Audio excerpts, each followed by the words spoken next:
मैं क्या आ सकता हूँ? आ जाए। नमस्ते सर। नमस्ते नमस्ते। सर। बैठे। Thank you sir. अपना नाम पहचान छुपाते हुए बोर्ड को अपना परिचय दीजिए। मैं मेरा ग्रेजुएशन 2017 में किया हूँ जियोग्राफी ऑनर्स से। उसके बाद मेरा मास्टर्स किया हूँ 2019 में। उसके बाद मैंने post graduate diploma in geo informatics किया हूँ 2021 में।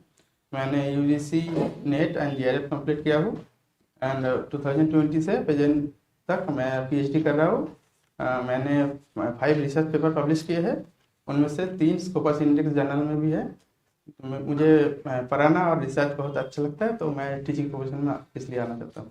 यूजीसी और नेट आपने यहाँ पे मेंशन नहीं किया क्वालिफिकेशन में, करना चाहिए था। Yes sir. तो मूलतः आप वेस्ट बंगाल से हैं। Yes sir. एस्चुरी में और डेल्टा में क्या डिफरेंस होता है?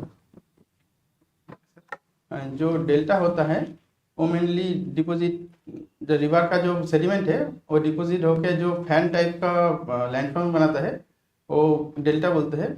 और एस्चुरी जो है वो मेनली हमारा जहाँ पर समंदर का प्रभाव ज़्यादा होता है तो उधर पर जो नैरो क्रीक बनता है तो वो एस्चुरी से कहते हैं। अच्छा, ब्रह्मपुत्र नदी एस्चुरी बनाती है, डेल्टा बनाती है? Sir delta one. डेल्टा बनाती है। और इसके आसपास कौन सी वेजिटेशन है? इसके आसपास सर कुछ मैंग्रोव वेजिटेशन पाया जाता है। इसकी क्या विशेषता है?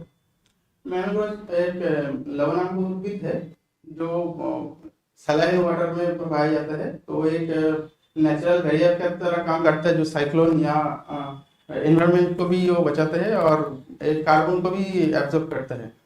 इंडिया में और कहाँ-कहाँ मैंग्रोव वेजिटेशन पाई जाती है? सर जैसे सुंदरबन में है वो सबसे ज़्यादा बड़ा मैंग्रोव वेजिटेशन है। और कच्छ गुजरात में कुछ जगह है और साउथ इंडिया में जैसे गोदावरी के आसपास कुछ पाए जाते हैं।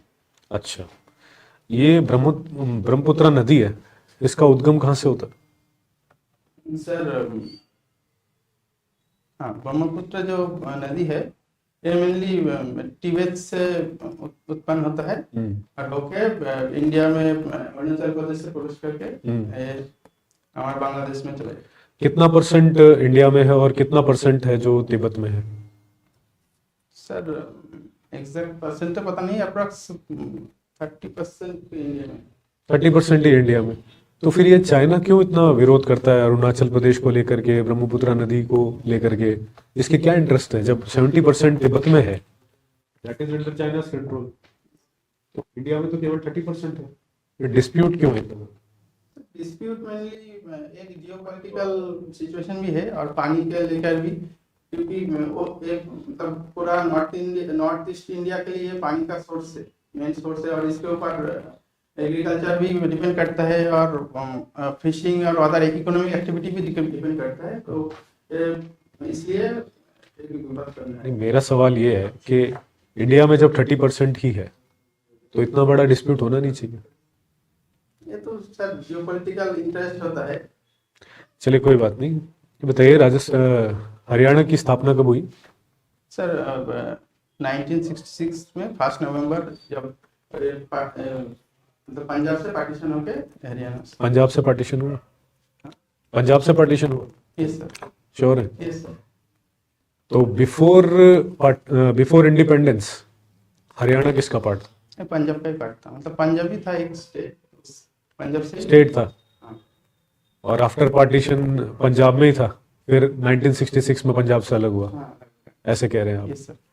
ठीक है, तो जब अलग हुआ तब हरियाणा में कितने डिस्ट्रिक्ट्स थे अब सर 7 डिस्ट्रिक्ट। और वर्तमान में कितने हैं? अभी सर 23 डिस्ट्रिक्ट है। 23 है। लेटेस्ट कौन सा है? लेटेस्ट है हांसी डिस्ट्रिक्ट, जो हांसी डिस्ट्रिक्ट। और सबसे बड़ा डिस्ट्रिक्ट कौन सा है? सर सबसे बड़ा है सिरसा। सिरसा है। सिरसा की जो बॉर्डर है वो कौन कौन से स्टेट से लगती है? सर सिरसा की जो बॉर्डर है वो पंजाब और राजस्थान की बाउंड्री में है। और इंटरनेशनल बॉर्डर भी है क्या कहीं हरियाणा में? International border no sir. नहीं है हरियाणा में। अच्छा, हरियाणा की कैपिटल चंडीगढ़ को ही क्यों बनाया गया? सर चंडीगढ़ पहले से ही एक ऑयल प्लांट सिटी था तो वो पहले पंजाब का ही कैपिटल था, और जो मेन एडमिनिस्ट्रेटिव सब बिल्डिंग है तो चंडीगढ़ में ही था, तो उसे अलग से शिफ्ट करना थोड़ा प्रॉब्लमेटिक था। तो दोनों स्टेट का ही, मतलब पंजाब और हरियाणा दोनों ही उधर पर ही कैपिटल बनाने चाहते थे, तो उस हिसाब से चंडीगढ़ को एक यूनियन टेरिटरी बना दिया गया और दोनों का कैपिटल भी। कौन सी कमेटी की रिकमेंडेशन पे हरियाणा को स्टेट बनाया गया? सर एक पंजाब रिकंस्ट्रक्शन, जो एक पार्लियामेंट्री कमेटी थी, उसका नाम पूछ रहा हूँ मैं आपसे। सर सॉरी सर, अभी पता नहीं। कोई बात नहीं। ये बताइए, राइट टू एजुकेशन कब आया इंडिया में? सर राइट टू एजुकेशन 2009 में। 9 में है? राइट टू एजुकेशन एक्ट 2009 में। एक्ट 2009 में। और इसको कॉन्स्टिट्यूशनल स्टेटस कब मिला? 2009 में ही मिला। तो इसमें कॉन्स्टिट्यूशन में कहाँ पे प्रावधान किया गया, ऐसे लिखा है कि राइट टू एजुकेशन है, और क्या लिखा गया? सर जो राइट टू एजुकेशन है, एक हमारा मौलिक अधिकार है, जो बताता है मतलब 6 ईयर से 14 ईयर तक अभी सभी चिल्ड्रन को मतलब राइट टू एजुकेशन मिलना चाहिए। ये किसकी रिस्पॉन्सिबिलिटी? रिस्पॉन्सिबिलिटी तो हर सिटीजन का है, मतलब इंडियन का सिटीजन एंड गवर्नमेंट का। रिस्पॉन्सिबिलिटी पूछा हूँ, राइट रिस्पॉन्सिबिलिटी। अच्छा, रिस्पॉन्सिबिलिटी सर स्टेट मतलब गवर्नमेंट का है। गवर्नमेंट का रिस्पॉन्सिबिलिटी, ठीक है। अच्छा एक बात बताइए, अभी एनईपी आया है, यस सर। हायर एजुकेशन में अभी आपको अपॉइंट किया जाता है, यस सर। और आपको एनईपी को भी एक प्रॉपरली अप्लाई करना है, तो आप क्या क्या एप्लीकेशंस या क्या क्या आप नवाचार करेंगे कि एनईपी का जो ओरिजिनल मोटो है वो पूरा हो सके? Yes sir. एनईपी का जो मेन मोटो है, जैसे हमारा हॉलिस्टिक डेवलपमेंट जो फर्स्ट है, जैसे हर स्टूडेंट का जैसे cognitive, psychomotor and affective domain, main 3 domain है, तीनों ही डेवलप है। ठीक है, तो ये जैसे हम लोग को मतलब एवोल्यूशन के माध्यम से देखना पड़ेगा ये 3 डेवलप हो रहा है क्या। ठीक है, सेकेंड है मल्टी डिसिप्लिनरी अप्रोच जो बताया गया है, तो ये मल्टी डिसिप्लिनरी अप्रोच ठीक से अप्लाई हो रहा है क्या, देखना पड़ेगा। थर्ड है सर, जो इसमें बताया गया है हर स्टूडेंट अपना पसंद से पढ़ सकता है कोई भी सब्जेक्ट, वो मतलब वो इम्प्लीमेंट करना चाहिए ठीक से।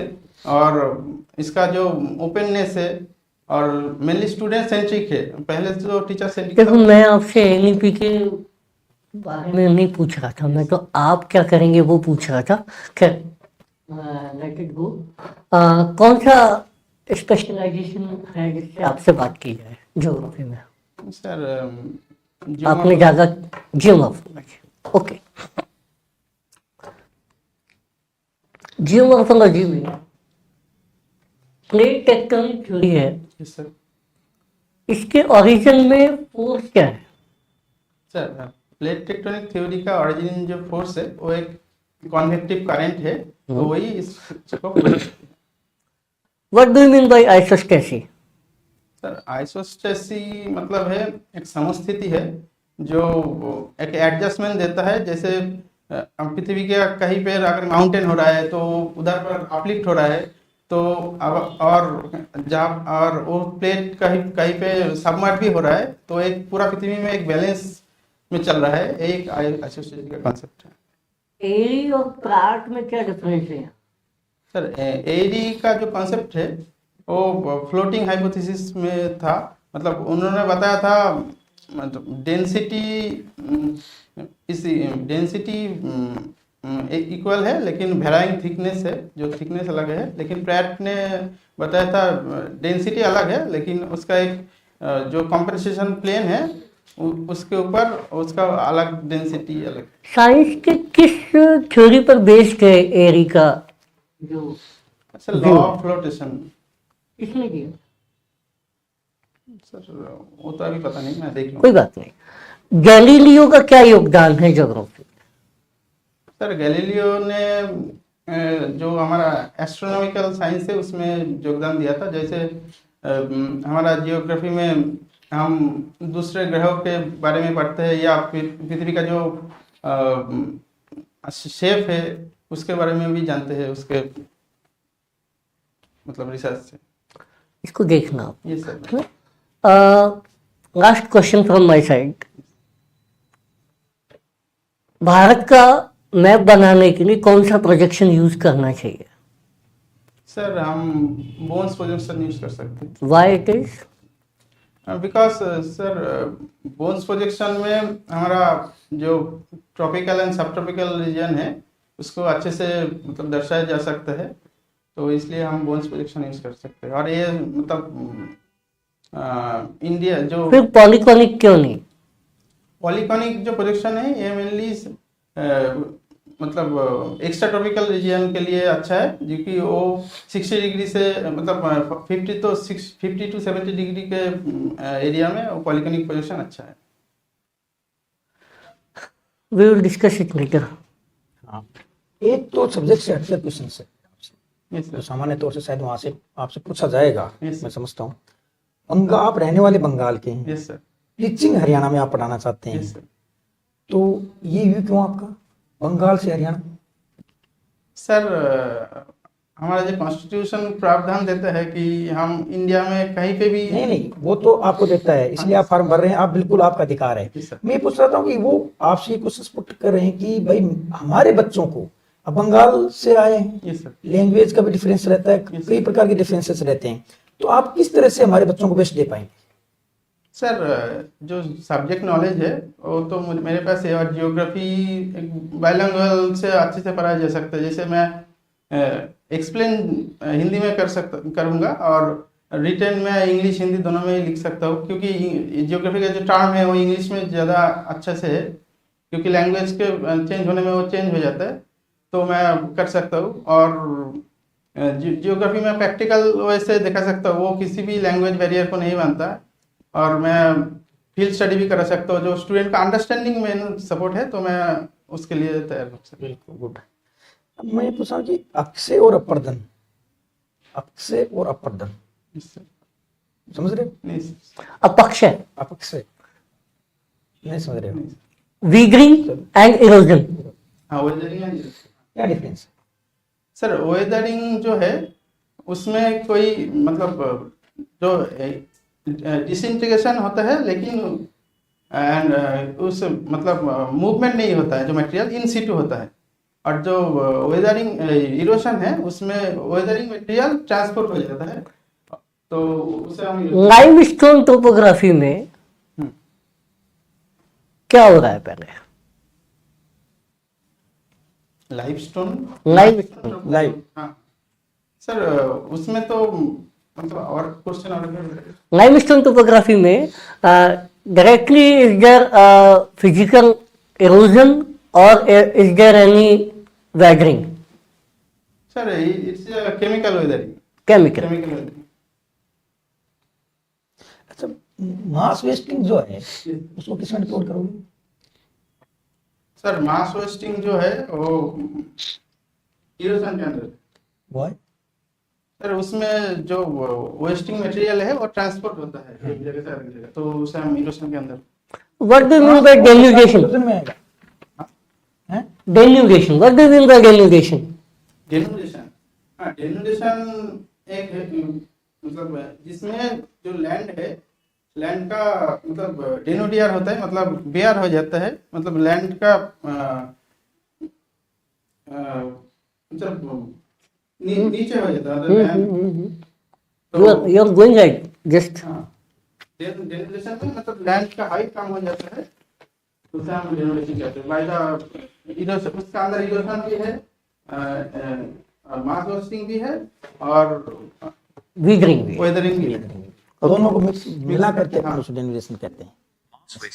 मास वेस्टिंग एक बार आप चेक करना Yes।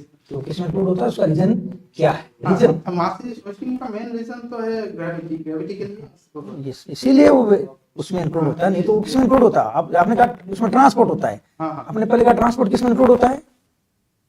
इरोजन में। मेन हाँ। कॉज है। आपने वांछनीय थ्योरी पढ़ी है? Yes sir. क्या है वांछनीय के बारे में? वन टू ने जो एग्रीकल्चरल लैंड यूज है उसके ऊपर थ्योरी दिए थे, जो हम तो वो फास्ट एग्रीकल्चर के ऊपर दिए थे तो 1836 में। तो उन्होंने कुछ सर्कुलर रिंग के सर्कुलर रिंग दिए तरह बताया था कैसे एग्रीकल्चर लैंड यूज चेंज होता है। जो एकदम सेंटर में है तो उसमें सेंटर तो सिटी है, उसके आसपास तो जैसे डेयरी फार्मिंग हो सकता है उस टाइम में, और उसके बाद जैसे लूमबरिंग है उस ऐसे करके फिर क्रॉप है थर्ड रिंग में, ऐसे करके लास्ट में कम्यूटिंग जोन है। तो ऐसे करके एग्रीकल्चर लैंड यूज को बताया। टोटल कितने बेल्ट या रिंग उन्होंने बताई? 6 रिंग। एक बात बताओ, सेकंड रिंग था उसमें वुड, हाँ वुड नंबरिंग, ये सेकंड में क्यों आया?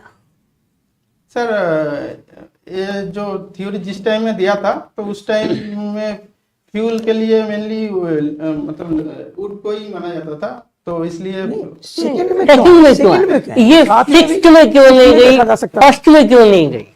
सर सेकंड में क्यों है, क्योंकि ये अगर ज्यादा दूर होगा तो उसका ट्रांसपोर्टेशन कॉस्ट भी ज्यादा हो जाएगा, क्योंकि ये हेवी मटेरियल है। उन्होंने सुने ट्रांसपोर्ट कॉस्ट को इंक्लूड किया था। अच्छा, सिक्स्थ के अंदर पास्टोरल लैंड रखी गई यस सर। है ना, वो सिक्स में क्यों रखी गई? सर जो पेस्टोरल लैंड है तो वो तो डायरेक्ट मतलब सिटी के पीपल को वो डायरेक्ट मतलब नहीं लगता है, और उधर एनिमल हस्बेंडरी भी है तो वो थोड़ा हाइजीन के लिए भी दूर में रखना। Say sorry if you don't know. ना? Say sorry if you don't know. Don't bluff. Okay sir. Teaching कर। टीचिंग आप लोग टॉपिक तैयार करके हैं टीचिंग के लिए? आप topic thank you sir. Board पर पढ़ा होता है। सर मैं क्या ऐसे क्लासरूम मान के शुरू कर सकता यस यस। बिल्कुल बिल्कुल। तो आज मैं पढ़ाऊंगा इंटीरियर ऑफ द अर्थ, या कि पृथ्वी के आंतरिक भाग ऑफ अर्थ। डियर स्टूडेंट, तुम लोग क्या अंडे देखे हो? अंडे में कितना लेयर होता है? ठीक बताया, 3 लेयर। हाँ, तो हमारा पृथ्वी के अंदर भी 3 लेयर होता है। ऐसे जैसे अंडे के ऊपर एकदम सबसे ऊपर होता है एक हार्ड लेयर जो सेल कहते हैं, जैसे पृथ्वी के ऊपर भी एक हार्ड लेयर होता है जिसे हम क्रस्ट कहते हैं, क्रस्ट। हाँ, इसके बाद एक अंडे के अंदर एक एग व्हाइट होता है, तो पृथ्वी के अंदर भी ऐसा एक लेयर होता है जिसे आप मेंटल कह सकते हैं। ठीक है, और एकदम अंदर जैसे एक यक होता है, तो पृथ्वी के अंदर जो लेयर है उसे हम कोर कहते हैं। ठीक है, तो अगर इसे हम ऐसे काट दे तो इसके विस्तार में हम अभी डिस्कस करते हैं। ठीक है, ये जो 3 लेयर है, एकदम ऊपर में है हमारा क्रस्ट। ठीक है, तो क्रस्ट का जो एवरेज डेप्थ है वो अप्रॉक्स 30 किलोमीटर है। ठीक है, लेकिन ये डेप्थ भी वेरी करता है। जो हमारा लैंड का क्रस्ट है उसे हम शियाल बोल सकते हैं, शियाल, और जो ओशनिक क्रस्ट है उसे हम सीमा बोलते हैं। और जैसे जो लैंड का क्रस्ट है उसका एवरेज जो विड्थ है वो 20 to 70 किलोमीटर है, और जो ओशनिक क्रस्ट है उसका 8 to 15 किलोमीटर है, क्योंकि लैंड में माउंटेन भी होता है तो उसका वेट भी ज़्यादा होता है। और जो मटेरियल है लैंड में उसमें सीमा बोलते हैं, क्योंकि इससे सिलिकॉन एंड मैग्नीशियम है, और जो ओशनिक क्रस्ट है उसे सीमा बोलते हैं, इससे सिलिकॉन एंड मैग्नीशियम है। ठीक है, और इसके दोनों के बीच जो डिसकंटिन्यूटी है इसे हम कॉलोराडो डिसकंटिन्यूटी बोलते हैं। और नेक्स्ट जो लेयर है उसे हम मेंटल बोलते हैं, मेंटल। इसका डेप्थ है 2900 किलोमीटर अप्रॉक्स, और जो हमारा क्रस्ट है और मेंटल के बीच जो डिसकंटिन्यूटी है इसे मोहरोविजिक डिसकंटिन्यूटी बोलते हैं। ठीक है, और जो मेंटल में 2 पार्ट है। डिस्कंटिन्यूटी क्या है? डिसकंटिन्यूटी है सर दोनों लेयर के बीच जो डिफरेंस करते हैं तो उसे हम डिसकंटिन्यूटी कहते हैं। डिफरेंस करेगा कैसे? क्या रीजन है कि आप डिफरेंस को? क्योंकि इसका मटेरियल अलग है, दोनों मतलब रीजन में मटेरियल। आपको कैसे पता चला? इतना 2,900 किलोमीटर तो आप जा नहीं सकते। नहीं सर, तो आपको कैसे पता चलेगा मटेरियल अलग है? सर ये मेनली पता चला सिस्मिक एनालिसिस के माध्यम से। जैसे मटेरियल अलग होने के वजह से सिस्मिसिटी का जो वेलोसिटी है वो भी चेंज होता है, उसका डायरेक्शन भी चेंज होता है, तो उसके माध्यम से मेनली पता चला हम लोग। अच्छा गुड। बैठ जाइए। Thank you sir.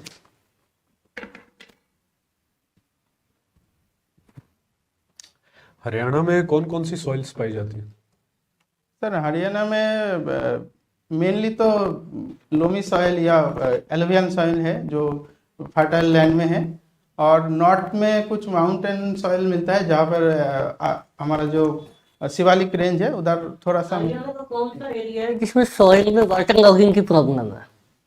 Sir water logging की प्रॉब्लम है, जैसे वेस्टर्न नॉर्थ वेस्टर्न रीजन है जहाँ पे एग्रीकल्चर ज़्यादा होने की वजह से वाटर लॉगिंग का प्रॉब्लम है। वाटर लॉगिंग प्रॉब्लम का रिलेशन एग्रीकल्चर के साथ है क्या, या और भी कोई रीजन है? एग्रीकल्चर हाँ और भी रीज़न है, जैसे जिस रीजन में मतलब मॉइस्चर ज़्यादा है या रिवर के पास है उधर वाटर लॉगिंग हो सकता है, और एग्रीकल्चर मतलब अगर ज़्यादा इरिगेशन हो तो उधर भी वाटर लॉगिंग हो सकता है। अच्छा ये बताइए आप, ग्रीन रिवॉल्यूशन को हरियाणा के रेफरेंस में क्या सक्सेसफुल कहा जाना चाहिए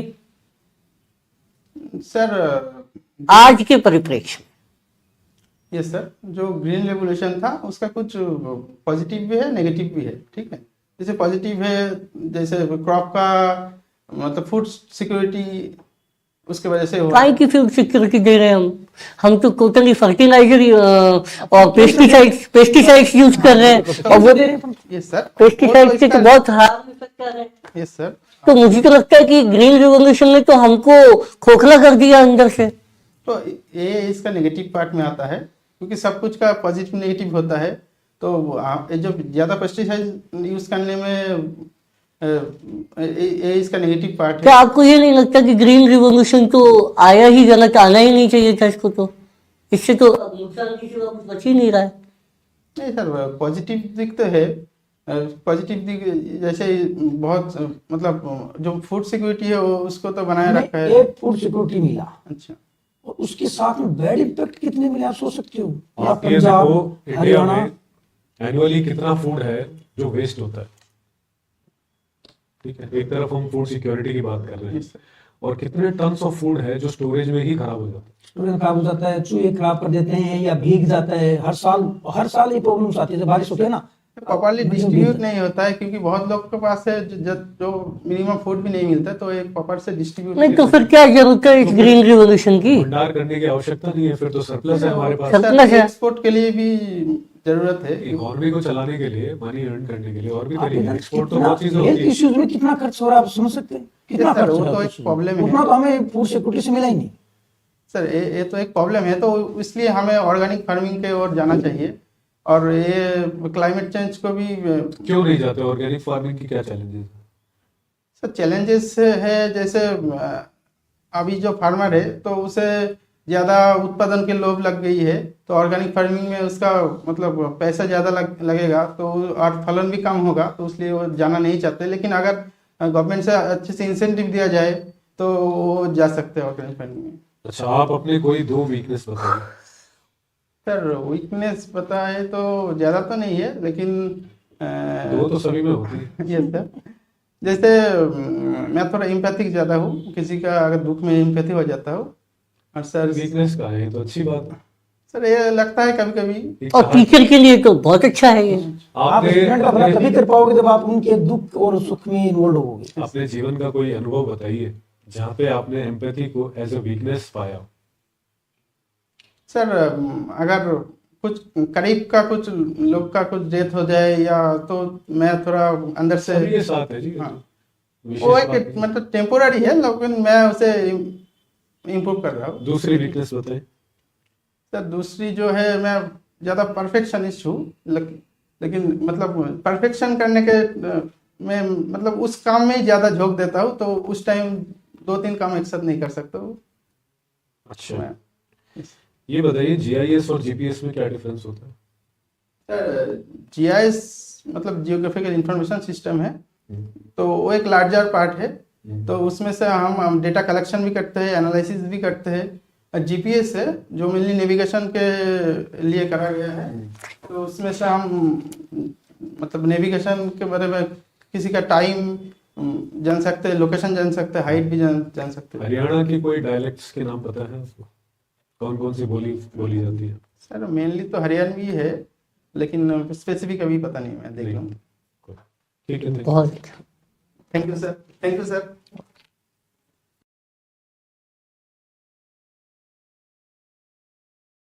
आ जाइए। Thank you sir. क्या नाम है आपका? रूप भेज दो। अच्छा, तो आप पहली बार मॉक दे रहे हैं? Yes sir. ओके, इससे पहले कभी किसी टीचिंग वगैरह करवाते हैं आप कहीं? टीचिंग डायरेक्ट तो नहीं करवाता, लेकिन कुछ जैसे पीएचडी कर रहा हूँ मैं अभी, तो उधर कुछ क्लास लिए थे, और पहले मैं कुछ पीएचडी कहाँ से कर रहे हो? दिल्ली यूनिवर्सिटी से। अच्छा, कभी आप किसी इंटरव्यू में अपीयर हुए हैं इससे पहले?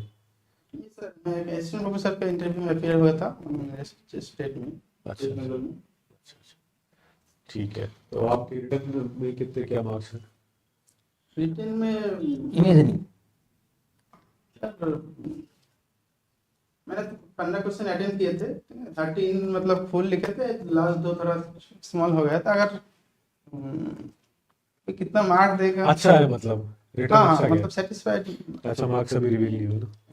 ठीक है, आपका कॉन्फिडेंस बहुत अच्छा है, आपका कम्युनिकेशन भी अच्छा है, और आप आए, आपने ग्रीट भी बहुत अच्छे से किया, ड्रेसिंग सेंस भी आपका बहुत अच्छा है। ये सारे पॉजिटिव पॉइंट्स हैं। आपकी personality overall is very good. एक आपसे जो सवाल पूछा गया था कि आप वेस्ट बंगाल के हैं, हरियाणा में कैसे पढ़ाएंगे आप, उसको आपने बहुत बढ़िया तरीके से जस्टिफाई किया। बहुत अच्छे से। हम समझते हैं कि कुछ हिसाब से होगा। Yes. Fully satisfied with your. आपने जो पहला टेक लिया ना, that you give reference to Indian constitution, बिल्कुल सही है। उसके बाद आपने बोला कि लैंग्वेज का बैरियर है, तो आपने कहा कि भाई सब्जेक्ट पढ़ाना है मुझे, वो तो कहीं भी पढ़ा सकता है।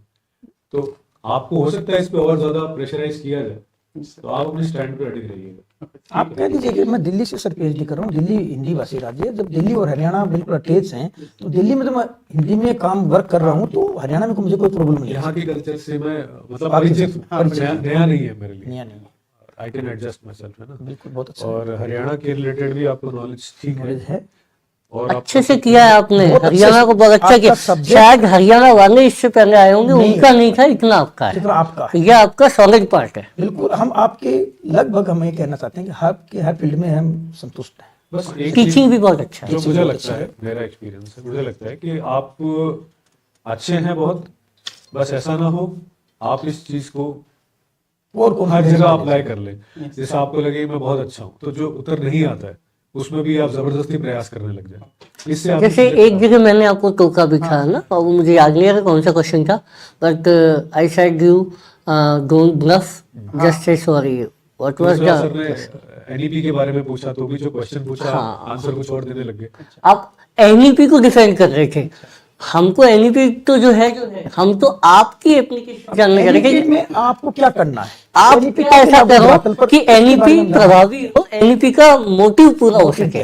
कैसे हम वर्क करेंगे कि एनईपी का जो मेन मोटिव जो गवर्नमेंट लेके चली है, उसको हमें अभी ग्राउंड लेवल उसको fulfill कैसे करें आप? बहुत लंबा समय चलेगा। कैसे इम्प्लीमेंट करना है? हाँ। कैसे इम्प्लीमेंट आप अपने अकॉर्डिंग कैसे इम्प्लीमेंट कर सकते हैं? क्लासरूम में आप ऐसा क्या करोगे? अच्छा, क्लासरूम में क्या किस जमीन है ना? बाकी बहुत पॉजिटिव अच्छा साइड है, बहुत ड्रेसिंग सारी। सेंस बहुत अच्छा है, एपियरिंग बहुत अच्छी है, बोर्ड टीचिंग अच्छा है, सब्जेक्ट भी बहुत अच्छा है। एक आपने डेट नहीं डाली और बोर्ड को रब नहीं किया।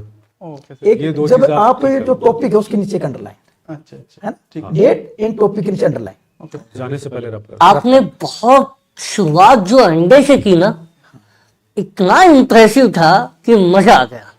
That is a very good way of teaching, कि आप एक बहुत बहुत ग्राउंड लेवल का कोई आपने एग्जाम्पल लिया, जनरल से आप इस विषय की तरफ जा रहे हैं, सबसे बड़ी बात है। है ना? बहुत अच्छा लगा। थोड़ा सा डेट और ये underline ओके, देखना। Okay sir. और एक हमने छोटी-छोटी पूछा नहीं, mistakes हैं। हमने पूछा नहीं, लेकिन अब क्योंकि इतना टाइम नहीं होगा, लेकिन पीएचडी के जो भी एम्स हैं, हाइपोथेसिस हैं, उनकी मेथोडोलॉजी है, पीएचडी इनको आपका भी करें। टॉपिक में हम मान के चलते हैं 5-7 मिनट आपके पीएचडी पे होना चाहिए। हमने पहले इस टॉपिक की तरफ हो बात की थी, सकता है, PhD वो ध्यान हमारा भी नहीं गया। मेरा जैसे टॉपिक है बाकी बहुत अच्छा और overall best. Good best. Sir, एक चीज पूछना था, पूछना है आपको? क्या रख सकते हैं या ऐसे अच्छी है, बढ़िया लग रही है, कोई इसमें कोई प्रॉब्लम नहीं है। आप बस वो Set कर लेना। हो, ऐसे वो नहीं लगे कि आप भाई अनडिसिप्लिन्ड, ऐसे वेल ग्रूम्ड है तो अच्छी लग रही है, अच्छा है और बहुत अच्छा। और क्लीन कर लो तो भी बढ़िया, आपकी इच्छा। ये कोई मतलब ये कोई बैरियर नहीं है, मेजर कंसर्न बस ये है कि आपकी सही से मतलब तरीके से हो। कैसे? सोफिस्टिकेटेड होना चाहिए बेसिकली। ठीक है, ठीक है sir, Good. Thank you. Okay. Good luck, thank बहुत अच्छा है। You sir. चलिए।